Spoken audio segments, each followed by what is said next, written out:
Okay. Um. Okay, I got Djokovic winning this. You may say, why Magic Man? Okay. People, I had a choice. Do I want to go with momentum of 20 matches? Wow.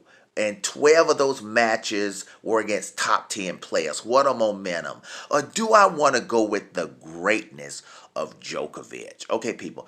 I'm going with the greatness of Djokovic in this one here. And you may say, well, Magic Man, why wouldn't you go with the 20 match winning streak that Medvedev has done against top players, including Djokovic and Nadal?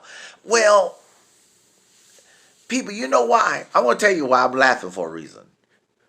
When we look at that 20 is legit now. 20 match winning streak. But you know what? There's something missing there. You know what's missing in that 20 match winning streak, people? Is a major. That means something. That means, people, this is not a 20 match winning streak in the finals of a major. This is 20 matches played in the non-finals of a major. You may say, okay, Magic Man, what are you getting at? That's true. But what I'm getting at, people, a major is different. When Medvedev step in there tomorrow or late tonight, wherever you are, it depends on what your time zone is or what country you're living in. When Medvedev steps in that ring with Djokovic, it's going to have a different feel. Everybody says this. You get more nervous in the finals of a major than you get in a regular tournament.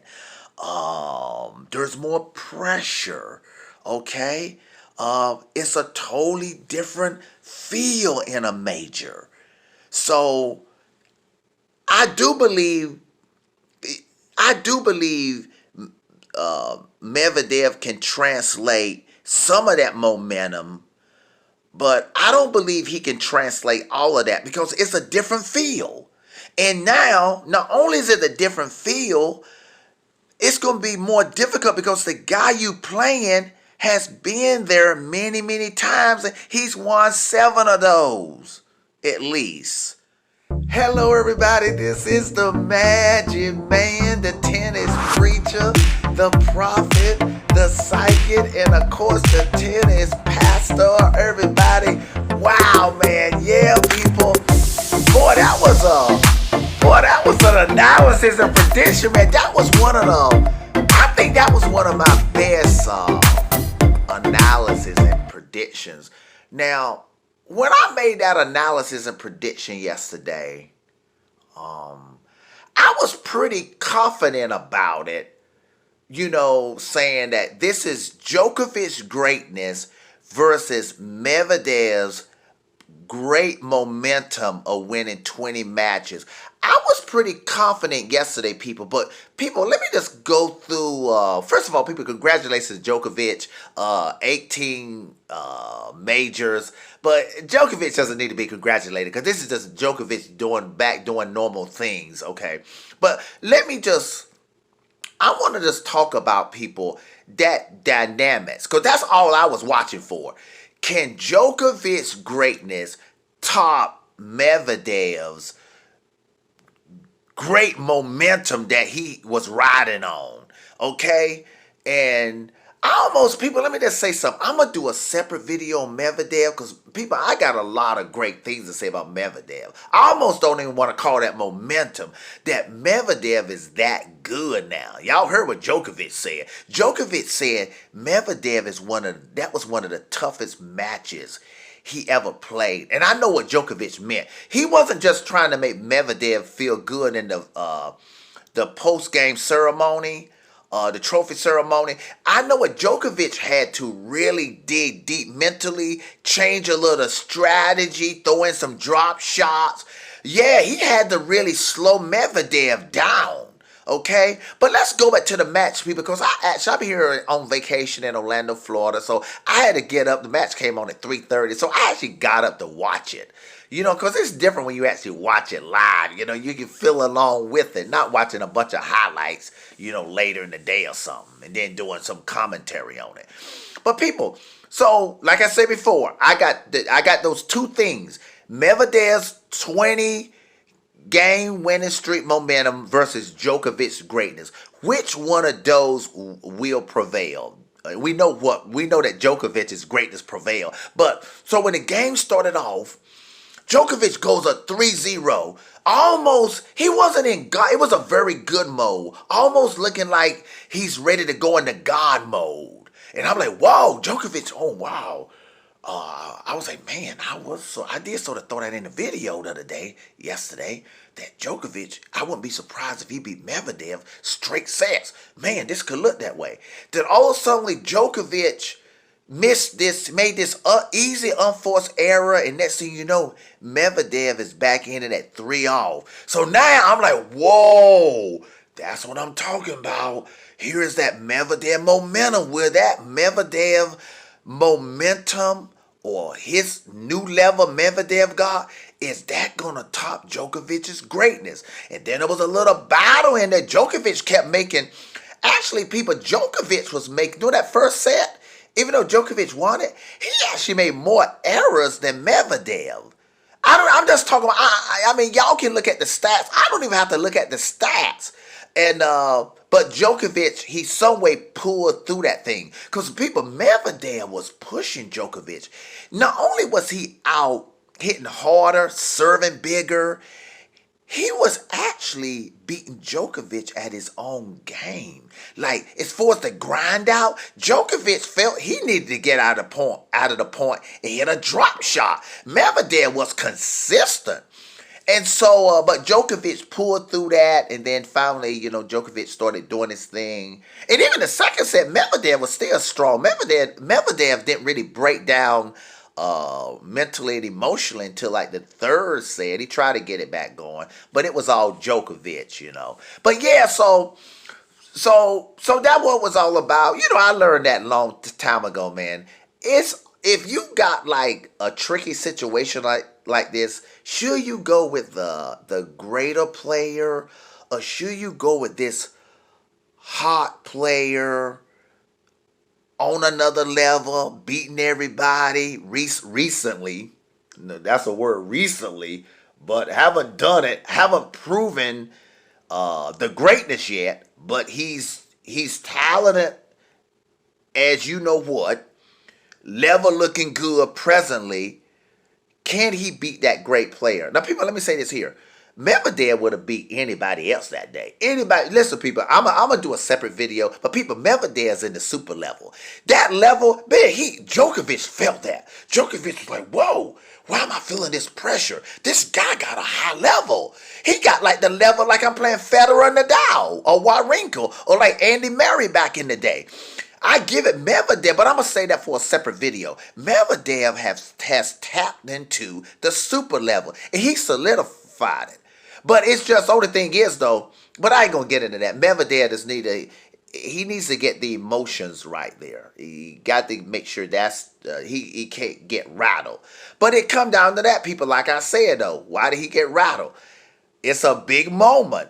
The finals is not the same as some smaller tournament. The pressure is different. Everything is different. You get nervous, and we saw all that take place. And Djokovic has been there before, and he's the much, much greater player. So the much, much greater player prevail. Okay, people, let me talk about Djokovic now. Just Djokovic great. So Djokovic is 2 behind Nadal. This was a big win for Djokovic. Let me tell you why. Forget the 9. Okay. Well, having 9 Australian Opens, that's important too, but I get to that in a second. But yeah, he closed the gap. Now 2 behind Nadal and Federer. So let me tell y'all why that's important too. First of all, Djokovic, he need to feel that, man, I need to get my momentum. Forget Medvedev having some 20 game winning streak. Djokovic is like, I need to get my major winning streak going again. So he's got that going again and got his confidence back. Because you could tell Djokovic over the last year has been irritable. Even last night, I think Djokovic needs to still calm down. I think because he was, people, let me say something. I could put another video. I could make this in another video. But I'm going to go in and say it now. Djokovic, and I think this is what bothered me when I told y'all the Djokovic I've been looking at the last year or so. That Djokovic was not nowhere near as good as he really can be. Nowhere near as his high level. Okay, but people, even last night, Djokovic, you saw him talking to himself. Even when he was winning, he was irritable. Djokovic needs to calm down, and maybe maybe winning this major, getting him back on track, will calm him back down. And people, let me tell you, like I said, this probably should be a separate video. The reason why Djokovic has been irritable, I'm going to tell you why. Okay, people. But this is where it's going to get scary if Djokovic calm back down. People, when Djokovic started winning in 2011 and created his era and just became Djokovic, that high-level God mode Djokovic, people, Djokovic wasn't trying to be like the GOAT. He sort of accepted Federer was the GOAT. Djokovic was his own self. Djokovic was just carrying out his high level. If it wins, it wins. If it doesn't win, it doesn't win. Djokovic, that's why he was free when he beat Federer in those U.S. Opens when it was match point. Federer's under pressure because Federer has the pressure of the GOAT, trying to be the greatest of all time and protecting that manner. And there's a pressure that comes with that. See, that's why Nadal, even though Nadal got 20, y'all see how Nadal talk? Nadal don't really talk about he want to be the GOAT. Even if he's thinking it, he don't want to say it because it puts you under pressure. Djokovic, the last couple of years, finally said, I want to surpass Federer. So a pressure comes with that. Djokovic fans know what I'm talking about. People, let me tell y'all something. If Djokovic finally get used to that GOAT pressure that he's taking on now. See, remember, when Djokovic was back in 2014, 15, 16, he wasn't trying to be the GOAT. He was just trying to win, win, win. Now he wants to be the GOAT. And there's a pressure. If Djokovic calm down and start operating under pressure the way he used to, boy, this gonna get scary. Y'all gonna see Djokovic go back to the God mode. That's probably what's kept him from the God mode. That thing I was telling you that it bothered me that Djokovic, he wasn't able to go to his God mode. Okay, I told y'all that, like, I've been observing that about Djokovic during the last year. It probably the reason why he couldn't up the level because he's feeling the pressure. But now that he got 18, he's back, okay, I can do my thing, just took care of Medvedev. I can get back to being that relaxed Djokovic and go ahead and start racking up majors like I used to. 3 or 4 a year. Well, 3 a year or 2 a year. Okay, people, so congratulations to Djokovic. Also, people, Djokovic went in 9. The same way Nadal and has 13 French Opens, and that means something. When you have a lot of majors on one surface, Federer got 8 Wimbledons. You know what that does? That means that when your game sort of goes down, at least you can still be the favorite on that surface. He maybe think so. When Djokovic get older, he probably will still be a favorite on the Australian Open, like Nadal. Nadal gonna be a favorite on the French Open until he's 100 years old. Even though Federer has sort of lost a little bit with the grass, not winning as much as Nadal on clay and as much as Djokovic, Federer is still third between those guys as far as the best on the surfaces. Federer is still a top favorite to win the Wimbledon. Okay? So that's what that means when you can win a lot. If you can't win on the other surfaces, at least you know you got some money on your main surface, okay, where you got the most majors. Okay, people, congratulations once again to Djokovic. It is Preacher Prophet Psycho signing off. I feel Nadal, he functions more in the unconscious IQ, and Nadal may have a higher unconscious IQ than Federer. I don't think Nadal's conscious awareness on the court is quite as high as Federer. It's close, but I would give Federer that. But Djokovic, though, His conscious IQ is as high as Federer's conscious IQ.